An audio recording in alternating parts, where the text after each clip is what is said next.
everyone, welcome back to Fig and Thistle Books. I'm Amanda, and today I thought let's talk about TBRs and mental health. Yes, you heard me right, TBRs and mental health. So, I'm a reader. I love books.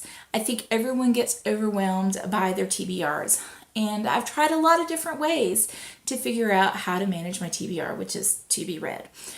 I have a general Goodreads list. When there's something that looks good, I click, add to my to be read pile, but that's like 1,000 books. And I don't really stress out too much about that. That's just so I can remember, like, there was some book and I can go and find on Goodreads.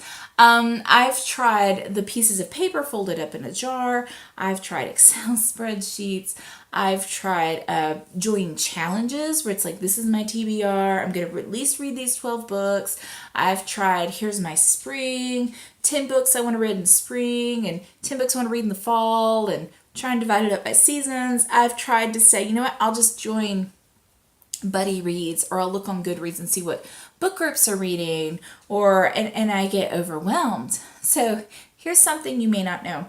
So I have PTSD and I have bipolar 2 disorder, and my hypomania for my bipolar 2 expresses itself as anxiety, and I'm pretty much at a level of anxiety always, but like real bad anxiety. So part of how I've dealt with anxiety is by counting things. I haven't officially been diagnosed with obsessive compulsive disorder, but, I haven't officially been diagnosed with that. But let me describe what I mean by counting.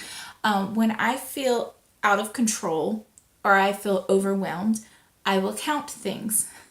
And my favorite numbers are 3, 5, 7, 10, and 12. And so things have to fall, and 25 sometimes. I like 25. It's a good number. So what happens is when I am overwhelmed with books, and I have done this since high school, I will do things. I will look at my shelves and I'll start at the top and I'll start counting every third book. And I will get 12 of them and be like, do I want to read any of these books? Oh crap, I don't. Well, let me try 5. And if there's a book I really want to read on the shelf, I will avoid it unless my number lands on it. So what happens is I'm overwhelmed by the number of books I want to read. And if I didn't have all these books, I would still be overwhelmed because I work in a library, and I have done this in the library. Like, I've gone to the library on the shelves and gone 3, 3, 3, 3, 5, 5, 5, 5, 7, 7, 7, 7, 12, 12, 12, 12. For hours. I do it in bookstores when I'm overwhelmed and I don't know what to buy. So I've been working really hard in therapy on trying to not rely on these coping mechanisms that just increase my anxiety. Because if there's a book on that shelf I want to read, for some reason I have trouble just grabbing that book. And typically it's because there's probably 3 to 5 books that I want to read right now. Well, they're not in any sort of order. Which one do I start with? How do I manage this? So I start counting, and if my number doesn't land on the book I want to read, I get frustrated and I start over and start with a different numbering sequence. So, true confession time. That's what I do. So it doesn't make my reading enjoyable. It's just increases my anxiety, yet I still do it. So how am I trying to battle this? So what I've done, these books right here are all of I've read many of these. Some of them I haven't. I come over here and I randomly pick, and I try really hard on the randomly part. I pick a stack of books, and what you can't see is in the living room I have a smaller little white bookshelf, and I have one shelf that fits roughly maybe 20 books, depending on how big they are, maybe a little more, maybe a little less. And I just fill up that one shelf with books I want to read right now. And then I've been reading from that shelf, and I've been working really hard on thinking, what do I want to read right now? So a few weeks ago I was like, I want something easy for vacation, maybe YA, I'll pick The Lie Tree because it's what I had on that small contained shelf. And then after that I was like, I think I want something nonfiction. Well, I had a couple of nonfiction books and memoirs. I picked one of those. Okay, so next I think I want to read some quirky fiction. Okay, I picked that. So what I'm doing is every month I have my April shelf. I pick just from that smaller shelf. And then what I'll do is I will assess at the end of April, do any of these books do I want to read right now? And if I don't want to read them right now, they go back on the shelf, and then I fill up the empty space with books from my shelf that I want to read right now. And then I pick from the smaller contained shelf. There is sometimes a little bit of counting. I haven't totally ditched that, but it is less. And I think knowing that every month it can change. A lot of times with TBR lists, it's, okay, I've picked this list of 12. I have to pick from these 12. What I can do with this is I can decide when May comes around, I'll be like, you know what? I really wanted to read these books, but they're not really speaking to me right now. Let me go throw them back on the shelf and pick some more. I'm also, any books that I want to buy have to be able to fit on that small shelf. So that keeps me reading, and I keep reading until I have space to buy a couple more books. So if I go book shopping for my birthday, right now I have space for 2 books on the shelf.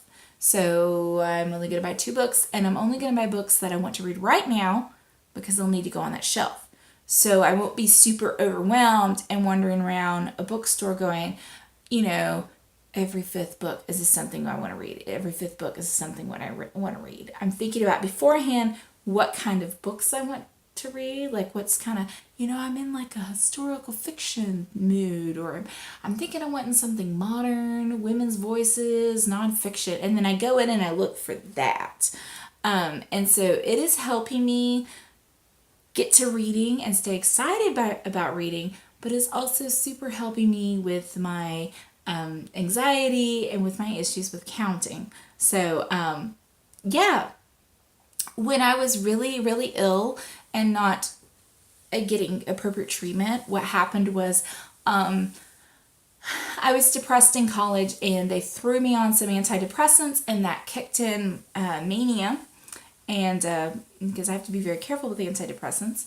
And so my apartment was filled with lists where I would go on Amazon and I would make lists of the books I wanted to read. I would then alphabetize them by author, and then I would pick every 3rd, 5th, 7th, 10th, 12th, or 25th book and make a list and see if I liked that list to read, and if not, I had to start over. So my friends eventually came over because they were concerned for me, and they saw like all these lists, and I was like, I don't know what to read, and my numbers aren't working out, and they helped me like calm down and get rid of the lists and like not worry and like put a book in my hands. It's like, just read this, Amanda. So that's my discussion on TBRs, and it's also hopefully illuminating on how anxiety can manifest itself in weird and wacky ways that you may not realize if you are neurotypical. So let me know what you think. Do you struggle with TBRs? Do you struggle with anxiety in a similar way? Because I don't talk about this very often, about my counting thing, because it makes me feel weird. And I know intellectually it's not weird. It's how my brain is trying to deal with being overwhelmed. I know that, but it's not something people tend to talk about. So let me know your thoughts. Let me know what you think. Let me know how you've solved TBR anxiety, or how you deal with just anxiety, and we'll talk. All right, talk to you later. Bye.